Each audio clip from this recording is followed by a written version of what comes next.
Bila je lijepa kada sam je prvi put vidio, ne znam da li sam joj se svidio. Farbala je zid, počeli smo razgovarati i odnos stvarati.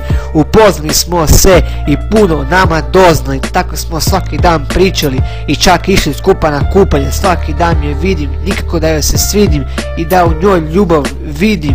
Uvijek smo bili frendovi, prošli su modni trendovi. Pričali smo mnogo čemu, ništa važno, u sebi sam mislio šta misli o meni, sve je bilo okej. Bio sam joj drag i stalno sam joj slao SMS poruke i pisao joj slatke riječi.